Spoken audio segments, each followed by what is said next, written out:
Well then, quite the rugby weekend to talk about. Ireland's 10-point loss to New Zealand on Friday looming very large in our thinking, as you might imagine. Elsewhere, an amazing game on Saturday. We'll touch on it. Australia beat England last minute at Twickenham. Mad scoreline, 42 points to 37. Joe Schmidt is starting to do Joe Schmidt things. Meanwhile, Argentina are coming to Dublin Friday night. They put 50 on Italy, 50 points to 18 the final score. They were impressive. South Africa, too good for the Scots. Double scores in the end. Scotland 15, South Africa 32. And Wales have somehow conspired to lose 10 test matches in a row. It's record equaling, same as their worst run in history, which happened under Steve Hansen back in 02-03. They lost to Fiji in 1924. So world rankings, if you're interested in that sort of nonsense, South Africa back to world number 1. New Zealand jump ahead to number 2. Ireland are number 3. Very happy to say Rory O'Connor of the Irish Independent here in studio. Hello. Hi, Joe. And Ian Madigan is with us. Hey, Ian. Hi, Joe. Thanks for coming on. No, you can. Thanks for having me on. Yeah. I was less enthusiastic coming on today off the back of the loss, but Listen, Ian, I'm quite happy to come on. There's no need to thank me. No problem. I got on a Joe Malloy branded bus to get into the office as well, so the full experience. Yeah. That was very much in start. That was very much in keeping with Ireland's performance on Friday night. Clunky, yeah. The will was there, but the execution not so much. Rory, on Thursday, you somewhat reassured me by saying, "Look, we worry about Ireland when we haven't seen them in a while, and then we watch them, and they remind us just how good they are. It's going to be fine." Yeah, I also came very close to tipping New Zealand to win the game because I just lost. I came into the week bullishly. I know. I'd come in bullishly, but as the week went on and as kind of being around the camp a little bit, and I think that was such an important game for this team at this stage of, I was going to say development, but I'm not sure they are a developing team right now because of the way Andy Farrell has chosen to use 2024 by, speaking about the fact that it's a continuation of the World Cup, that it's not a renewal, it's not a start. You look at Australia, you mentioned them already, and after a year of pain, they're able to deliver a new team, doing amazing things in Twickenham. New Zealand have had their growing pains across the year, but they were able to, fairly comfortably beat Ireland without really wowing us on Friday night. But they've been through a bit, but they're coming out the other side of it. And to me, my big worry after Friday is that the pain is still to come for this Irish team because Andy Farrell hasn't ripped the Band-Aid off. He's made incremental slow changes, and that's been his plan, but he's off at the end of this window for 8 months. I know the work will continue in his absence, but he is the figurehead. And it was a jarring performance because we haven't seen Ireland make that many errors, give away that many penalties so often, and there's still scope for them to turn around this November, but that was the one they really wanted to win. He picked the 23 to win that game, and really nothing else mattered. That was the message he sent out when he picked that team. And while the performance was competitive for 50 minutes, the last half an hour was pretty alarming. And I wonder if this team is in need of a bit of renewal, whether it's fresh ideas, fresh bodies, just a bit of energy that seems to be lacking. And they've lost 3 out of the last 5 games, and that to me is a bit of a concern. What was most alarming? A combination of the discipline and the handling. This team was known for its high skill, high volume attack. It's close contact skills. It's skills. Those short passes that break teams open. The decision making that they were so good at making. They were so good at making the right call at the right time in high pressure moments. And I thought on Friday they didn't make right decisions at crucial times. Their discipline was poor. They compounded errors. When they were at their best, they were very good at when something went wrong, they'd do that Gary Keegan deep breath and they'd clear their minds and they wouldn't make the same mistake again, and their next action would always be positive. Whereas on Friday, their belief left them as the game went on, and one error became 2 errors, became 3 errors. New Zealand just picked them off 3-6-9, built a score and got away from them. And a lot of the kind of hallmarks of what made this team so exciting, such a great side between 2021 and early 2024 into the South Africa. Like the South Africa game was, the second test was I think we were all pretty positive on the back of that. I think we thought that whatever had gone wrong at the end of the Six Nations was an energy thing, that they'd found their way. But yeah, it's just, look, it could be an aberration. It could be the fact that they came in cold. It could be that they just, whatever had happened in Portugal, things hadn't gone well, and they turned around. They beat 3 good teams in the next 3 weeks, and they finish off on a high. But it's gnawing away at me a little bit. The amount of things that went wrong all at once was a bit alarming. Ian?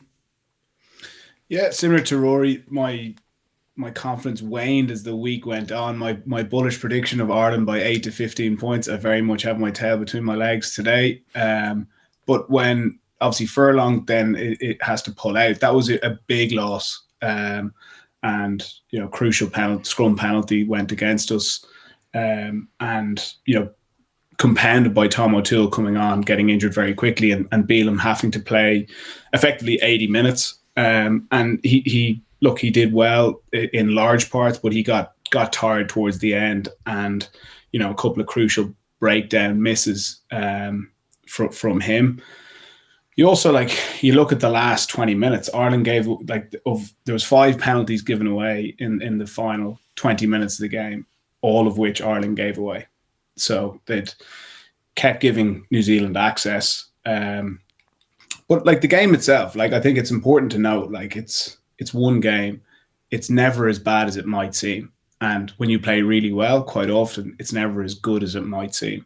And there was definitely some bright shoots. I thought the first Ireland attack was impressive. I thought it was a shame that we went from literally the first 3 minutes to then the end of the half before we attacked again. Again, we looked really sharp. And then we come out after halftime and put together a great 5 minutes where we scored and arguably should have scored again. And, if you go 10 points up there, it creates a bit of a mountain for the All Blacks to climb. But the concerns we spoke about last week about not being match fit, match ready, not having that cohesion, the All Blacks coming in, having played, the Rugby Championship and a couple of warm-ups in Japan and England leading into what they will say themselves is the biggest game of their tour. They were definitely sharper than us, and we just lacked that cohesion in defence and attack, and we became very desperate. And the last 30 minutes, we made errors that you wouldn't typically associate with this Irish team. The try that we conceded was in the second half, the kind of gut punch was really poor. Our shape is bad. We're ending up with front row forwards on the edge. Our split from the backs was poor, where they should be helping forwards out. And that was kind of worrying. But that's what happens when you're desperate. You make poor decisions. And then that's compounded with the lack of impact from the bench. Going back to what Rory was saying about confidence waning. Obviously, Furlong was a blow, and then you see the bench, and it just lacked that kind of impact. But you're hoping that the experience is going to help. And the reality is Henderson, Crowley, Herring, Pete didn't impact on the game in any real positive way. And I know there's been, a big push for some youth there, the likes of maybe Baird or Casey, that you might be a bit more excited about if you're chasing a game, that those guys are actual game breakers, whereas the likes of Murray and Pete are potentially better guys to come on when you're protecting a lead. Yeah, it's a bench to close out a game, not to win one. So you say there that first 3 minutes you thought the attacking shape was good, and you were probably thinking, okay, my prediction is going to be just fine. And then then you say it's not really until halftime we have another attack. So what's going on in the middle there? I mean, is the management of the game, it just seemed like New Zealand owned the ball. It seemed like Mackenzie was having a grand old time. So in that kind of, 36-minute period where, okay, we're sharp either side of it, what was your read on Ireland in that first half in that respect? Yeah, we certainly, that first chance where, scrum out in the right, scrum holds up really well. Good carry from Bundy to get us started. Forwards forwards with a nice bit of deception, soft shoulder, we go clean through. Then Hansen stepping up, first ball player, which is what we want and what we were hoping to see from him. Backs interlinking with forwards. We then go down the edge, really strong carry, keep the gain line, and then nice interplay. Crowley to Tyg Byrne, lovely return ball to Bundy Aki, and we have New Zealand broken there. And it's everything that we'd spoken about. Catching them out, being man readers, getting ahead of the ball. And Talay actually gets up and hits Doris before he catches the ball. Now it's not a big hit, but the ball ends up on the deck. Had Bundy gone out the back, it would have been a 3v1+1. And you start the game with a try there. New Zealand start to question themselves. But the ball ends up on the deck. The momentum goes. And then the intervening period of 30 minutes there until you get to before the half time, before Ireland kind of engage another meaningful attack. You're right. We were managing around the middle of the field. New Zealand were the ones who were playing it. But our defence actually looked really good for that period. We kept driving them back. Anytime we did get, access, whether it was a turnover or a knock-on advantage, I thought we used that advantage really poorly. One of the examples being, the breaking ball goes to Hansen, and he goes for like a low percentage chip on an advantage, and that's fine. That's what advantage gives you in rugby. You can throw caution to the wind, but when you haven't been into the game for so long, it's really important when you get those advantages that you apply pressure and maybe force the team to go from maybe a scrum advantage to a penalty advantage. And then suddenly you're into their half, and you can go, like, what I associate with this Irish team is when they get access, they'll go 10, 15, 20 phases and apply maximum pressure and exhaust the opposition. And we simply weren't able to do that in the first half. Yeah. I mean, in some respects, Rory, it's a difficult game to analyse because Ireland were so obviously terrible. It's like, where do you even start? So when you're trying to talk about the attack there inside some of the decision making, and I suspect that's very valid, but when there's 21 handling errors thrown in, the attack is kind of stopped at source. Well, plus 2 lineouts are stolen at pivotal points. Yeah. The maul didn't get going, so when your attack's not working, what do? You go to the corner and you go to your maul, and that stopped short completely by New Zealand, who are handing you the front and don't want you to go to the middle or the tail, so they contest heavily there. But Ireland are playing off the back foot as soon as that's going on, because we've had this issue with our line out over the last year. I think the kicking game, like what we're seeing this November, because of the law tweaks that World Rugby have put in, the teams who are able to win contestable kicks are the teams that are looking most dangerous. And Ireland, under Andy Farrell, with great success, have picked 2 wingers who are ball players, who are playmakers, like Mac Hansen, as Ian said. Like, he's so good at stepping into the line and dictating the play, and Lowe breaks the game open with ball in hand so frequently. But they're not Tommy Bowe and Dave Carney or Andrew Trimble chasing kicks under Conor Murray's box kicks, as was so successful under Schmidt. And if the game is going to go that way, which it looks like it has, Ireland need to consider whether maybe Calvin Nash needs to come into the team, because he's really good at harrying high balls. At the same time, a lot of the kicks didn't give the wingers a real chance. Robbie Henshaw's another. If he comes into the midfield, he's those little kicks over the top that he can chase. He's got a real aerial presence. We saw Australia use Sualihi at the weekend. I think he's going to be a superstar in the next couple of years, and he is almost like an Israel Folau in the midfield. So the trends of the game are maybe moving away from what made Ireland so strong in the last couple of years. But it's not just your chasers. The quality of the kicking wasn't very good. And I didn't think Jack Crowley was able to impose his personality on the game across this 55, 60 minutes that he was on the pitch. And obviously when Frawley came on with a big chance, it didn't go his way either. So it was hard for Crowley because he was operating on pretty bad ball, and they were playing in the wrong areas. But because they weren't able to retrieve their own kicks, they were struggling to get out of their own territory. So it's a kind of you're right. It's kind of hard to know where to start with them because so much went wrong. Well, I guess what I'm getting at there is the handling errors were so abysmal, and so uncharacteristic, that I'm inclined to think, for the time being, I mean, there may be a very different conversation at the end of this November. Sort of inclined to go for the ring rusty, just such a terrible night at the office that you actually can't draw any firm conclusions just yet, Yeah, but Ireland were very poor at home to Scotland in the final Six Nations game when they won. They didn't break Scotland that day. It's true. They were very bad in the first test over in South Africa. Andy Farrell read them the riot act, went to town on them in the week, and they got a response the following week. I don't think you can do that again now. So, I'm not writing this team off by any means, but I do think there's a bit of the form line is not great for them, and they don't, as other teams seem to be getting it together, they seem to be still struggling to find their way. As maybe this was always going to be the way in 2024, and Marseille was the outlier. That we all thought everything was going to be okay because Marseille was so good, and I know France weren't great that night, but it was such a complete performance. It felt like this team was just going to power on. But it's very difficult and for Ireland to stay at the top of the world. It's a delicate balance that you have to strike, and it's hard to do it with the same players, and it's hard to change a team, and he's doing it slowly but surely. But I think that there was the evidence over the last 5 games is that there's a bit of, as I said earlier, a bit of renewal needed, a bit of I think the band-aid needs to be torn off, and the 3 games that are ahead of us, I think, are an opportunity, because really, if everyone seems to dismiss world ranking points, well, if they don't matter and you've already sold the tickets for all the games, well, then this is an opportunity, because the next game after that is a competitive game.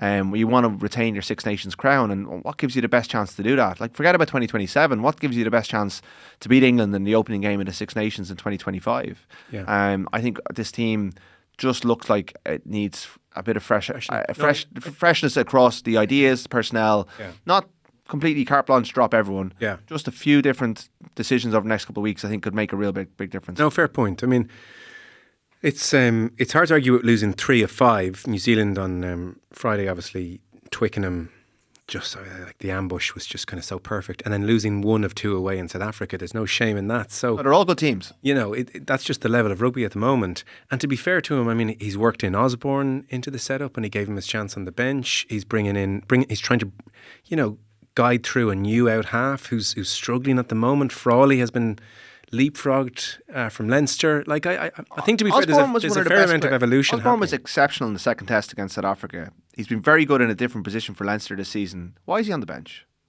Why didn't he start? He got the jersey. He kept the jersey. Sorry, he got the jersey. He played really well in the jersey. So you'd have him in instead of Aki? Oh, I would have started him ahead of Keenan before the first game of the window. I don't think Keenan was the problem on Friday, though. No, but I'm just saying, on the whole, you've got a new player who comes in and does really, really well.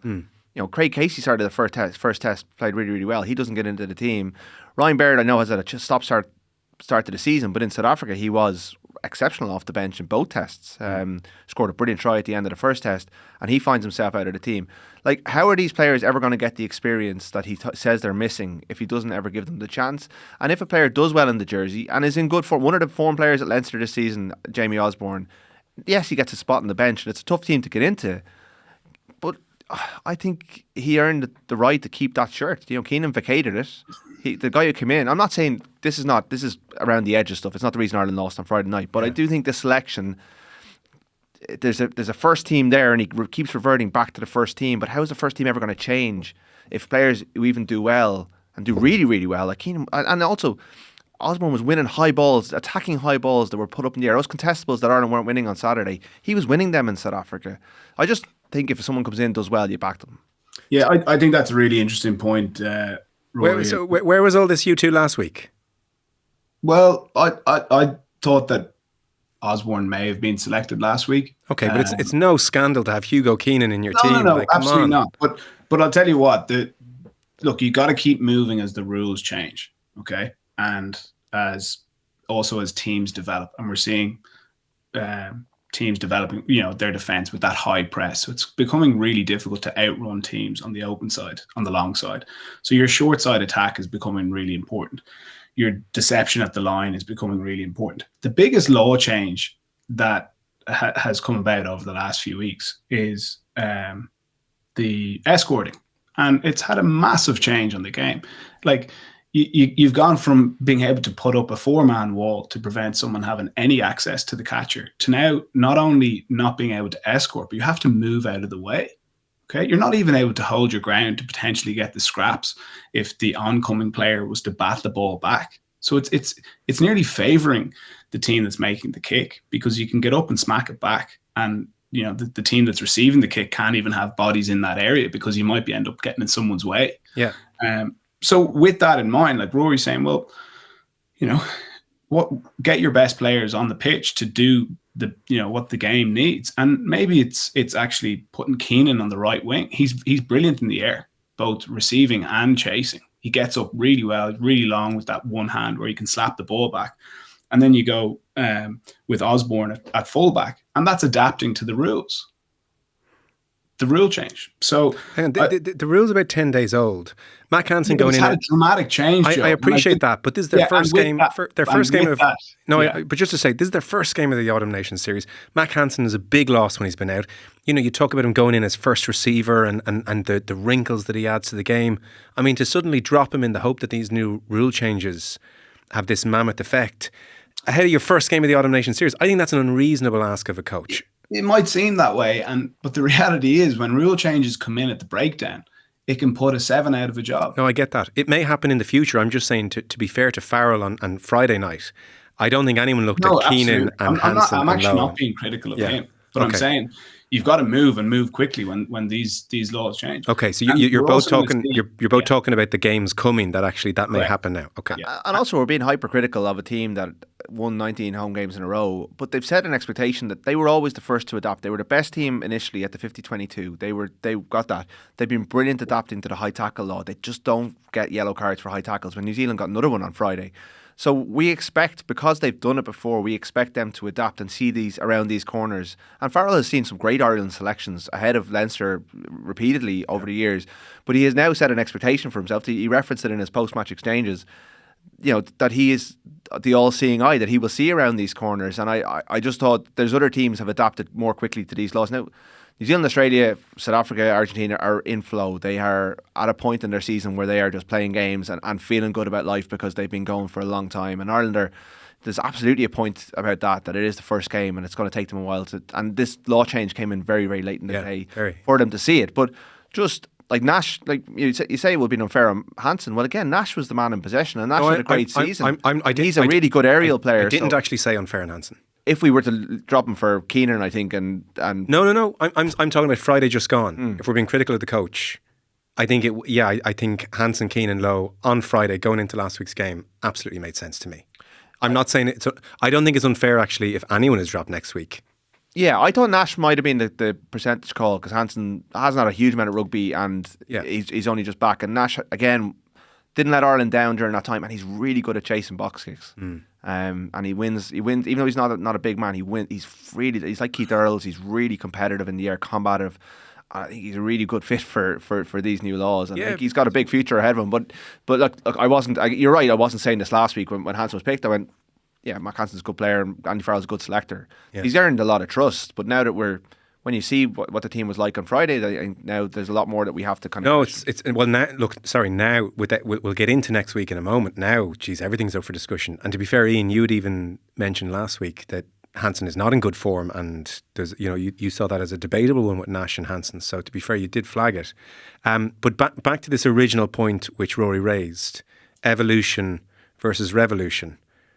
Do you think now, Farrell, that the likes of Aki, who's 35 next year, the likes of O'Mahony continuing on the bench, Conor Murray continuing on the bench, Ian Henderson not many minutes of a certain age, but probably worth his place. There's not much Farrell can do about the crisis of a lack of depth at prop, injury crisis at hooker. That's going to resolve itself. But those more experienced names, are you in the camp now of okay, let's rip the Band-Aid, to use Rory's expression? Is that where we are with these players? Yeah, I think Rory explained it well, and like the teams that are beginning to come together that had a poor World Cup, like the likes of Australia, even like Wales are on a rebuild at the moment. They're still going through the pain of it. We've got to have the view as well to the next World Cup. What age are these guys going to be, or what condition are they going to be in? I'm not saying that they've to be pushed out, but there's certain guys there that I would like to see tested at this level to see if they can step up and challenge. And Baird is one of them. Casey's another one. I thought Casey had a good summer tour and I thought he deserved to be on the bench. Again, the game is moving on at a rapid pace. You need a scrum half who can get the ball in and out of the breakdown really quickly. Casey does that particularly well.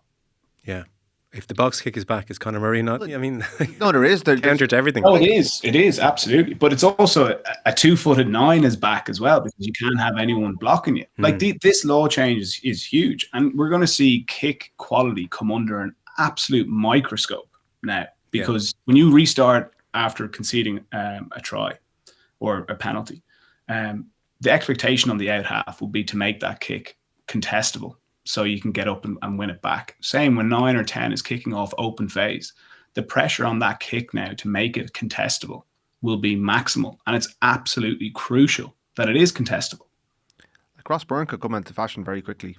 The way these new law rules, law changes are going. He's probably the best kicking 10 that Ireland have at the moment. So the RFU might need to move on this, because Montpellier are trying to sign him and there's English club in for him as well. I think the Murray point is actually worth considering. Like, he is a very good box kicking 9. what I think at this point of the cycle is you don't write anyone off. You don't say Bundy Aki's not going to make it. You don't say Peter O'Mahony's not going to make it. What you do is you don't use them every week. You don't pick them all the time. You keep them as options and you say to them, look, I might not play you this week, but you're still in my thoughts.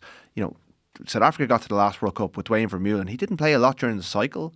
He didn't play a lot for Ulster. Right? Yeah, he played for Ulster, but he didn't perform for Ulster a lot of the time. But when it came to the World Cup, he was still around. They knew they could trust him, but they developed other options as well. Willie LaRue as well. You can see now his kick for the Mapupi try at the weekend. He's so clever. He might not play this weekend because they rotate their fullback and they kind of keep him around because they know he's going to be useful for them in the long term. But they know they also need alternatives.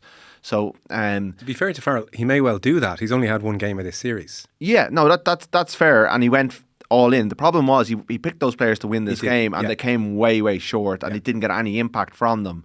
And it's, you know, Baird and Casey are being held up. They're 25 years old. They've both won Six Nations titles. They've both played a role in those. If not now, when? You know, I think had put themselves in a position where they should edge. Like when Baird is on the bench, Farrell tends to bring him on with half an hour to go, one of the first ones in. You know, O'Mahony led the charge against the Haka. We didn't see him again until the game was pretty much over. He didn't bring him on. So if he'd had Baird in that 20 jersey, he would have brought him on way earlier. So again, it goes back to what he thought was going to happen. I think he thought he was managing a game that they were winning rather than looking for someone to come in and impact and chase it. And look, Baird could have come on like everyone else and not done well. We don't know. That's the great thing he has in his pocket is it's all potential there. But in the past, when Farrell has had him on the bench, he does go to him early.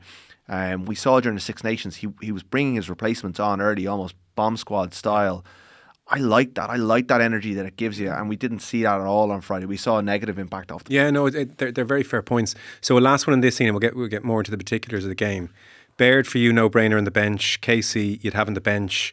Anyone else that you would like to see brought in from the cold here? They're my main two. Okay. I'd like to see Osborne starting. I think he looks like he belongs at test level.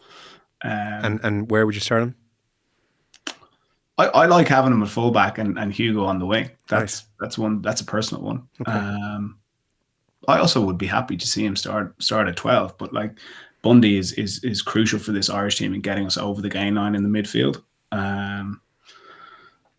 Outside of that, I'm relatively happy. Like it was, Ty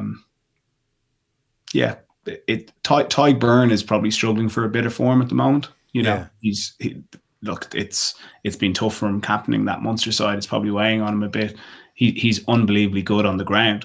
A game can pass you by where you just don't get those opportunities. That happened against New Zealand, but that's a big reason why he's there. Yeah, Rory, we sort of flagged the back row debate in advance of the game and said it could be slightly tricky for Ireland. It was.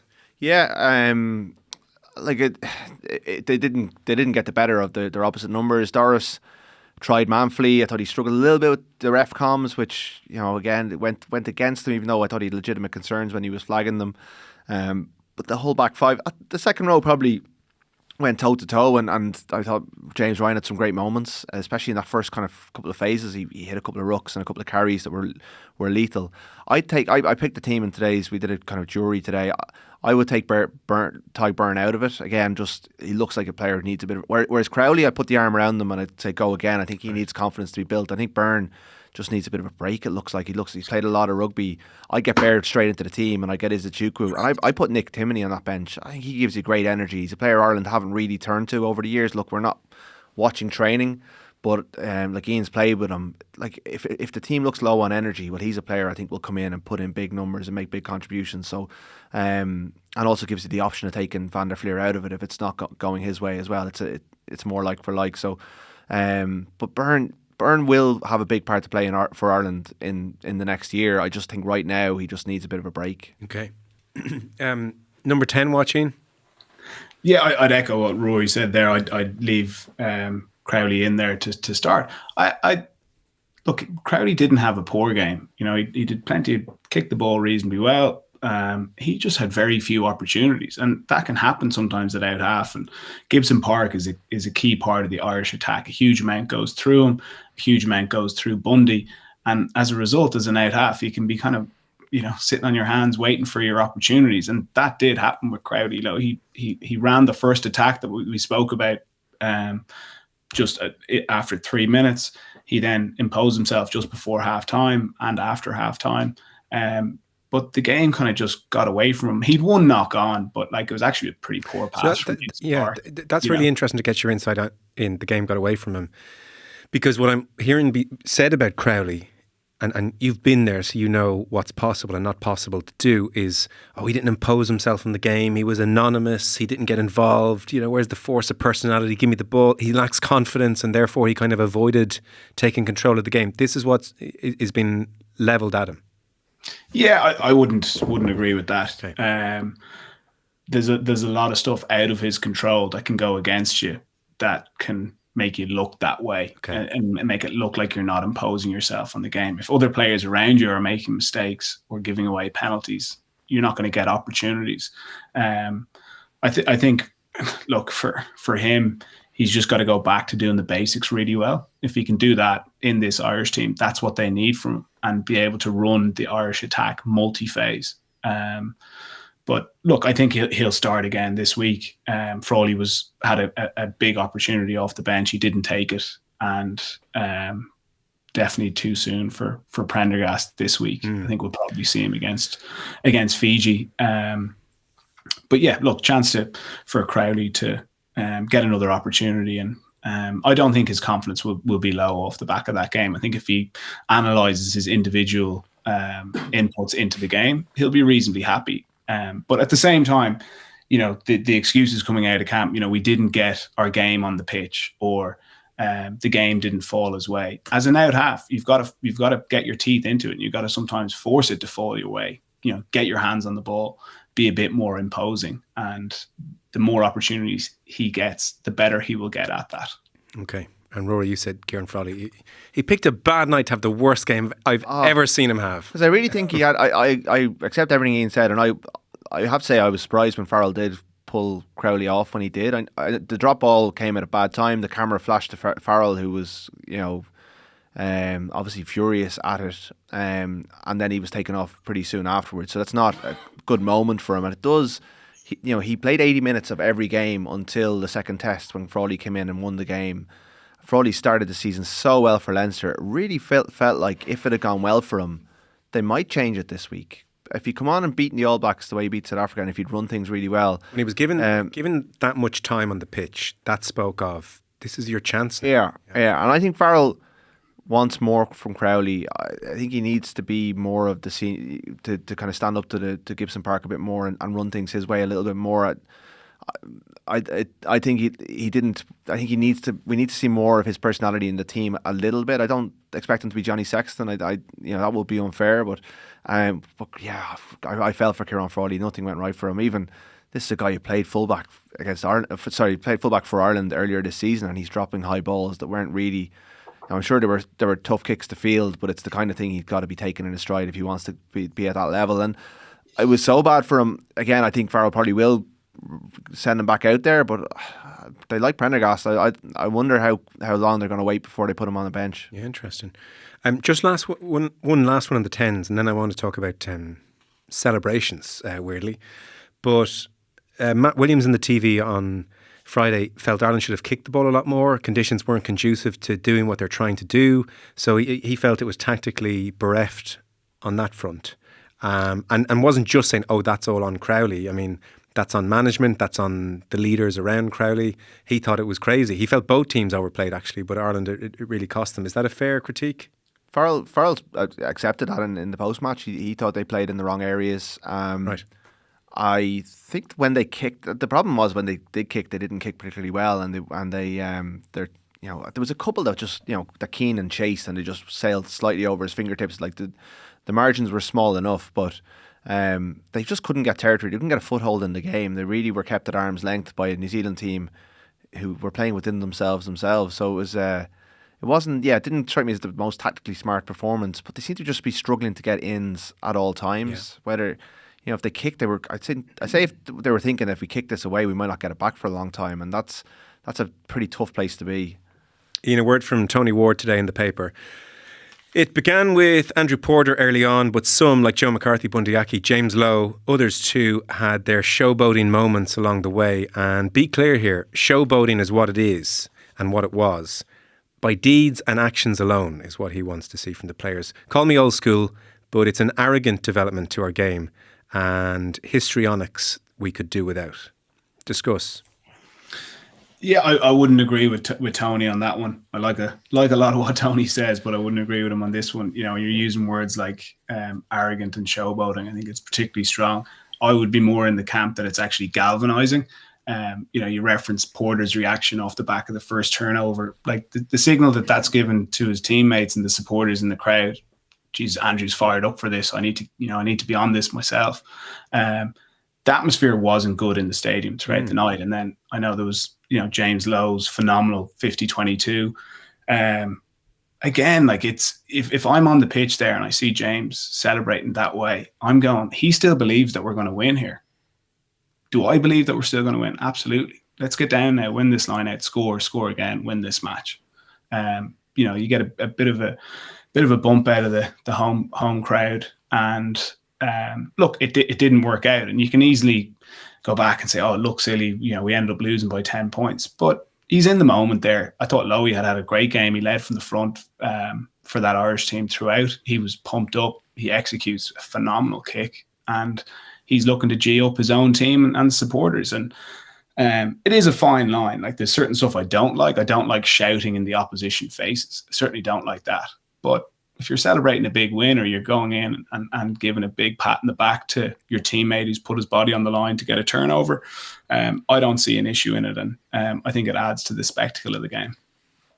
Yeah, I tend to agree. I think Bongi Yambanambi described England as having plastic energy during the World Cup. That's what he called I think it started with Saracens. Certainly, that's where I remember. You know, Itoje has always been big at kind of these kind of big celebrating these moments. And Ireland tried it a little bit under Smith, and they went away from it again.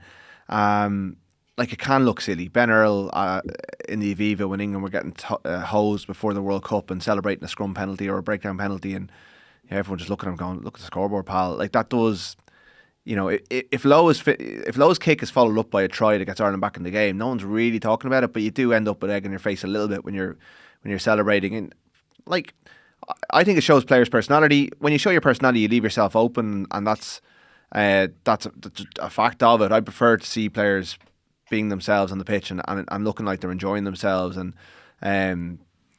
yeah, I'd weigh more on the side of what Ian's saying than what Tony's saying about it. But, like, rugby's bland enough without players hiding their personalities and not feeling good about big moments. Yeah, I did think the players, in a way, were actually trying to get the crowd going a bit, because one stage I was asking our director, is the TV feed low? Yeah. Just can't hear anything. Yeah, it wasn't great. It was so bad. It was the worst Irish atmosphere for a New Zealand game, period, ever. Yeah. So I wondered if some of that was trying to, like, we've had a moment, right, can we spark off each other, you know? And I thought that was legitimate. The low one I'd probably draw the line at. Not so much because he's not entitled to express something with the kick, but I think that expression should have been a little more like a fist pump, like, come on, let's go. Whereas he turned to the crowd and sort of did a Robbie Williams-esque snarly nod of almost arrogance. I thought, like, how'd you like that? Nodding. And I thought, you're 10 points down. Of all the gestures, that's not the one. Now, again, if he'd given like, let's go and almost, let's start jogging up the pitch and let's go, I think that kind of signal of, we're not out of this. Yeah. But it was almost like a personal moment of, did you just see that, everyone? And I thought that one was a little bit tone deaf. But would I hammer him for it? No. Is he going to get all the ridicule coming his way online for it forevermore? Yeah, but I can see why that has kind of rankled people, because it was a little bit too much. Did you not see that kick, everyone? Nodding to the crowd. But geeing them up and a fist pump and sprinting to, let's get this line out and go. No problem with that whatsoever.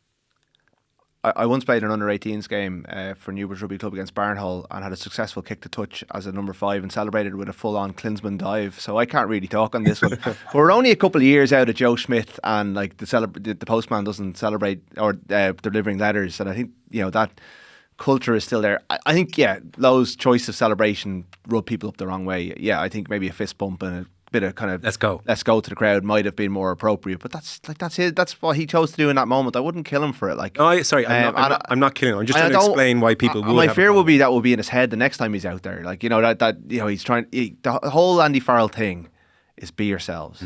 So if James Lowe is being a bit of a arrogant about a kick that he put in, but he's also delivering great moments across the game, I don't want to take that away from him if it also could potentially impact the rest of it. You know, if he's worried about how he's going to be perceived, I want these players, like we see so little of these players in between internationals, we know so little about them really and their personalities. I would be really remiss of kind of pulling back, you know, trying to get them to kind of be more guarded when they're in their most natural flow state, I guess. Yeah, like the key point, Ian, is the one you made. He had a very good game. So that's your starting point. That's the most important thing. Am I off, though, in kind of honing in on just the tone of his one versus the others? No, I actually agree with you. And you know, an aggressive point down the field to his team to be like, let's get down there now quickly and win that line out. Yeah, that's probably the way he should have done it. But yeah, look, it is an interesting one. I was watching from behind the posts and, you know, you get to see the movement. But like that first turnover that Porter forced, you know, Crowley's running down the touchline there and he's geeing up the east stand, and it did cross my mind, should he be more focused on, you know, his next action of that first big play? But he goes up and he executes well, so maybe that's what makes him perform the best. And the atmosphere generally, you were there? Poor. Yeah, but it comes down to like what gets the crowd going, multi-phase. If you can go 10, 15, 20 phases, you know, big carries, boshing guys out of the way, you know, big defensive set where you're driving the opposition back multiple times. We had glimpses of the defensive stuff in the first half, but we simply just didn't get our attacking game going at all for the crowd to get behind it. Because it's funny, Matt on TV, and the way he sort of says something which lingers in your brain. So he talked about he felt a sense of entitlement in the Irish rugby community ahead of this game. And I must say, I thought even 4, 5, 6 minutes in, there was a long pause and a scrum, and it was just calling out for something like Fields of Athenry. It was calling out for like an atmosphere. And I wonder if on some level, even it's just a percentage point, if both crowd and to some extent somewhere deep in their subconscious, the players were waiting for it to happen. Everybody was waiting for it to happen as opposed to making it happen. Yeah, it's an interesting one. I mean, it's not the first time we've talked about the Aviva Stadium atmosphere and the lack of it in big games. Usually New Zealand is the one that kind of escapes, and maybe England at home is always a good atmosphere as well. I don't think 8:15 on a Friday night does it any favours. I think people have had a long evening before they come in, and then maybe they've gone past that sweet spot of kind of being, from what I understand, we do have fans in the press box in the Aviva these days. We're the only stadium in the world that does, but there's a lot of people getting up and going for drinks at different intervals. I know Mark Zabukla, the Leinster press officer, put up a thread on X about, you know, he missed the Josh van der Veer try because he was standing up trying to let someone in. So even at pivotal moments, people are coming and going and bustling in and out. Like the haka usually gets people engaged, and like, you know, O'Mahony led this kind of, it wasn't quite Willie Anderson, but it was as close as we've come in a long time. It was good. Yeah, it was great, and everyone, I do think the scrums then, the long set of resets did sap the life out of it a bit, but it never really recovered, and the game wasn't one that gets people engaged. It was a poor spectacle, and, you know, it was 3-6-9. There was a lot of stoppages. You know, there was a lot less ball in play than we saw at Twickenham. And there is a bit of a contract between the team and that you have to deliver a performance to get the response from the crowd. But I think the Aviva, like, if you're selling tickets for 170 quid, there's an argument, the fans can argue that they can do what they like, and if they want to look at their phones and talk about mortgages and insurance, they can do that. But it's an expensive place to go. A lot of clubs are bundling up their tickets and selling them to corporates to basically sustain themselves as going concerns, and those tickets do end up in the hands of people taking clients to games and things like that. And maybe that's not the most natural place to be when you want to start the Fields of Athenry. Like, do you really want to start the Fields of Athenry when you're sitting beside a guy you're trying to do business with? Like, you look at the atmosphere at the FAI Cup final yesterday, the same stadium, you know, two communities descend on it, and it's just a much more natural atmosphere because look, they're different sports, they're hard to compare, but it's. I think rugby game, like the RFU put in loads of, like, they did a light show before the game with the haka, like the build up is too long with, you know, Michael D meeting both teams, 3 anthems, then the haka. It's a long time for the players to be on the pitch, but it's also a long time for people to filter in. But once it gets going, it needs a bit of a spectacular game to kind of sustain it. And, you know, maybe it should be a bit more the other way. No, it should be. It's one of those nights almost on every single metric. It was like, yeah, just not very good. So it's so bad. I'm almost thinking I'm not sweating it. Rory's a little bit more, don't like the feel of this team, which I can sort of see, to be fair. Ian, give us the word then ahead of Argentina coming on Friday, who impressed you against Italy? Yeah, they did. I quite liked this Italian team. Similar to Ireland, they simply didn't get their game on the pitch. The first half, they had some good attacking passages, didn't score, and then Argentina caught them on the break a few times. They're very dangerous, and they do that particularly well. If you make mistakes against Argentina, they have a very fluid attack. They have a lot of good athletes and genuine speed.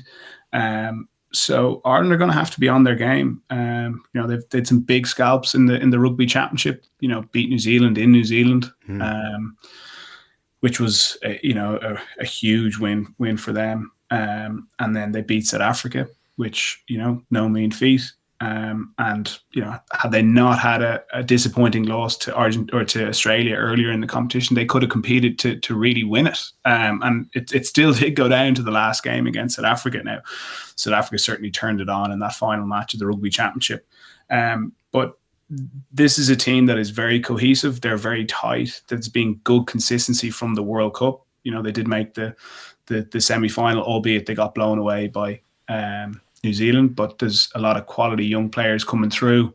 I'll be interested to see if Chaco Barres comes back. He's one of their truly world-class players in the centre, and he can cause us some trouble. But I think it's going to be a real contest. It's always been a game that's got real edge to it. It's a good rivalry, and Felipe Contepomi back in town as well. He'll know a lot of these Irish players intricately well, and he'll be looking to build plays that he think are going to expose them. Such a more, Rory, a more pointed atmosphere to these next couple of games now. So on Friday, if Ireland come out and they're sharp and crisp and immaculate at the breakdown and quick ball and put on a performance, you kind of say, okay, ring rusty last week, kick up the ass, etc. But if it's a continuation of Friday, then we're having a kind of 2019, the beginnings of a 2019-esque conversation this day next week. Yeah, and look, they're capable of doing the former. You know, they're more. If they get everything right, they're better than most teams in the world, and that's what we expected them to do last Friday because they'd done it so many times previously, and that's why it was so jarring to see. But I do think they'll have to be at a very good level to beat this Argentina team. The one thing about Argentina is they've been inconsistent, that they've largely followed up a good performance with a less good performance or vice versa. But they put 60 points on Joe Schmidt's Australia, having lost to them the previous week. They can score heavily. They look very vibrant in their attack. They look like they really know what they're doing. Contepomi, you know, he's an intelligent, empathetic man who gets Argentina. You know, they've had Checa kind of for a bit of a reboot, and now they've gone for Contepomi, who gets it. He's been like he knows. I read something he was saying during the weekend that, you know, he gave a couple of players the summer off, even though they were available, but they played a whole season in France. And he said, you know what? No, you guys are going to miss the Rugby Championship. We'll get you back in November. He's been this soldier. Like, they are the hardest working guys in showbiz. They spend so many nights away from their own families playing for Argentina. They have 12-month seasons, them and the Springboks. They're all playing for big French clubs. Their stars are playing for big French clubs, but they don't get any sort of rest. So he knows what they're like in November. Often they've looked really fatigued at this time of year. 2 years ago, I think it might have been Ledesma's last game, they lost by 50 points, Dan Sheehan's debut, and Ireland were the rampant force and had all the energy. I think there's a very different look in Argentina team. Ireland are better, or have been a better team than them over the last couple of years. But if this is a rising tide against a bit of an ebbing force, then it's a dangerous game for Ireland.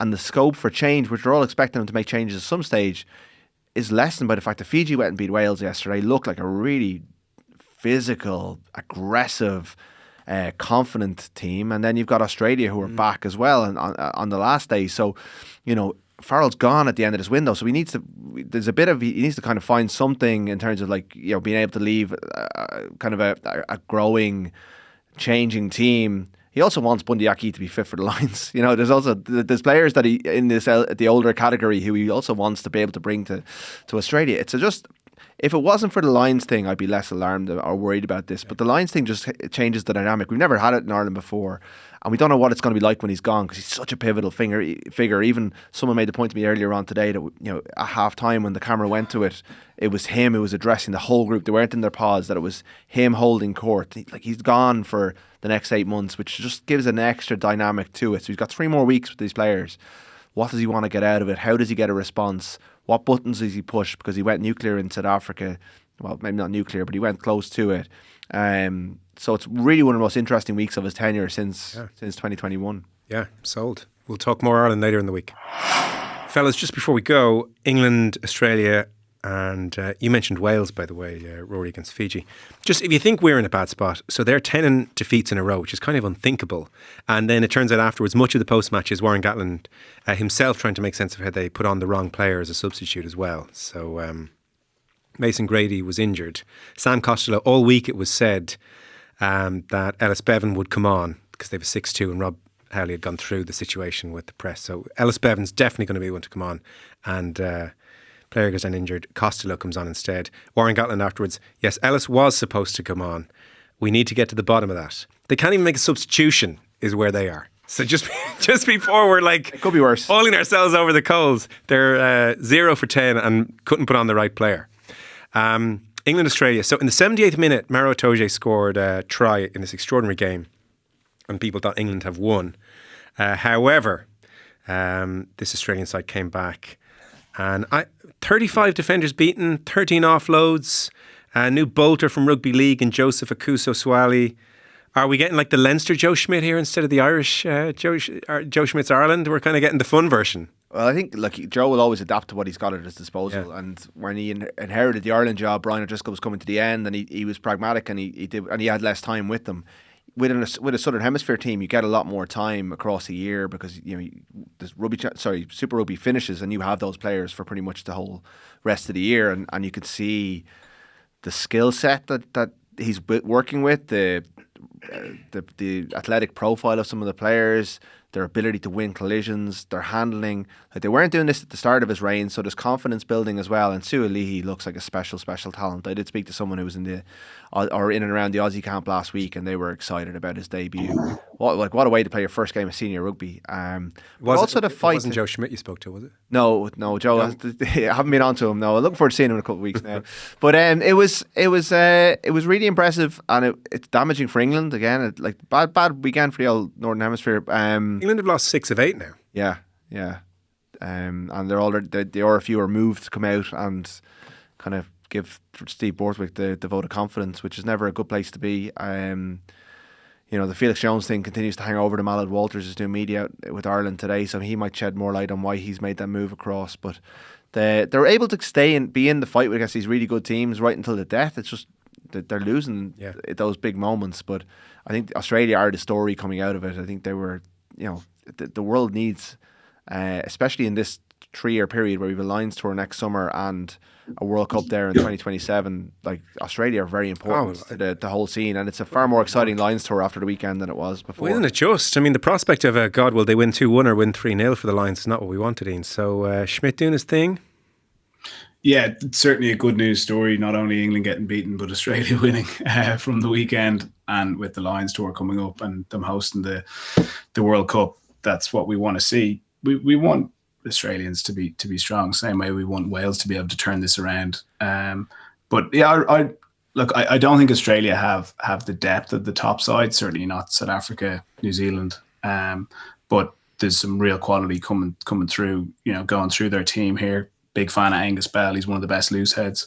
Tupou, when he's fit at tight head, is a fantastic ball carrier and scrummager. Their back row was really explosive. Valentini was, put in some huge hits both sides of the ball. And then the halfback pairing, I like Lalesio. I think the more time he gets, the better he'll look.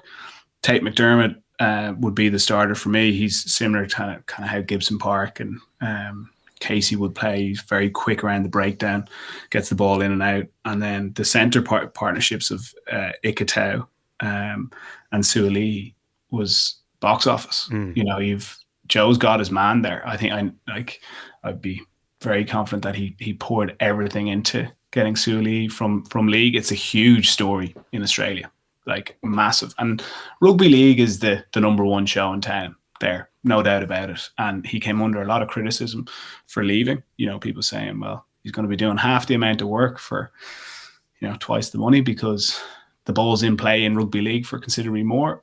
It's far more competitive. Australian rugby has struggled to attract the best talent that is coming from schools because rugby league is more popular, and the salary you can earn in rugby league is far higher than you can in rugby union. And there's been some bad stories coming out, teams going bust, the poor performance, the World Cup, that all has an effect. But it's crazy how someone like Suoli can turn that around. You know, it's reported he's on something like, I think, 10 million Aussie over 5 years. Right. And it looks like he's worth every penny. This guy is absolutely box office. Hits really hard in the tackle. Talking about the new rules with kick chase and competing for ball in air. He's 6'4" and can probably jump about that high as well. He outjumped Maro Itoje, who was being lifted at one stage. And his ability to run with the ball loaded and then play an offloading game, like he did this kind of basketball pass that it looked so simple. But I know from if I tried to attempt something like that, the ball would probably just fall out of my hand. So yeah, look, good news story, and it'll be interesting to see how Australia can back that up. I think are they in Wales this week?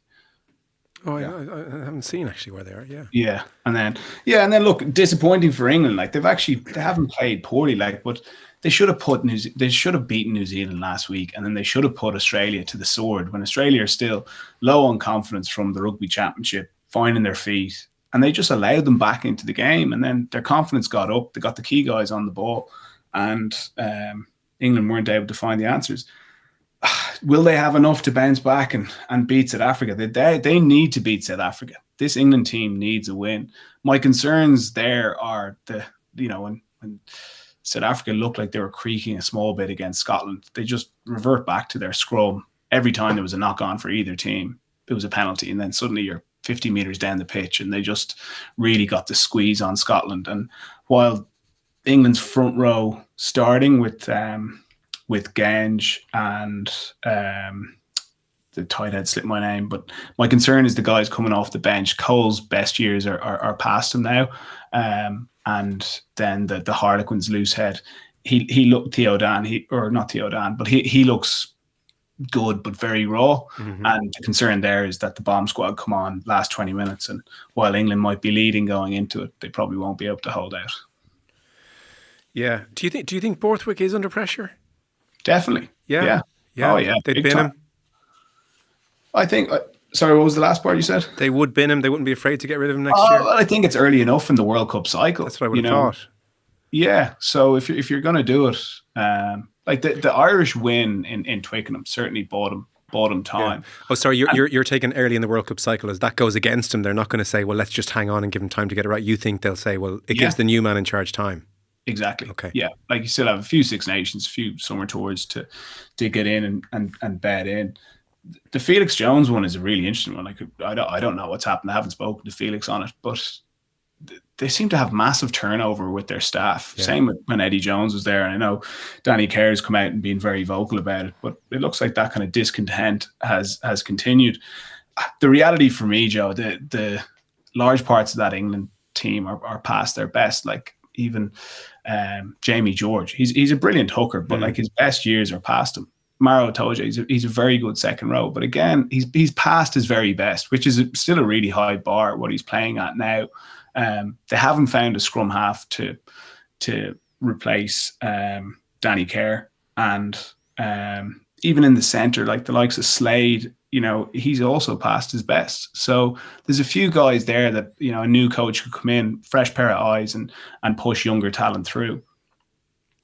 Okay. Well, they're 5:45 against South Africa on Saturday, followed by New Zealand against France, Stade de France, 8:10 on Saturday. So another weekend Book the couch. Blown to smithereens. Fellas, that was great. Rory, I'm sure you'll be busy right across the week on the pages and the airwaves. Looking forward to it. And in Madigan, we'll talk, I guess, next Monday, when it will either be a see everything's fine or a full-blown crisis. So we'll find out on Monday. Thanks, Emil. Thanks, Joe. Thanks, Rory. Cheers, Joe.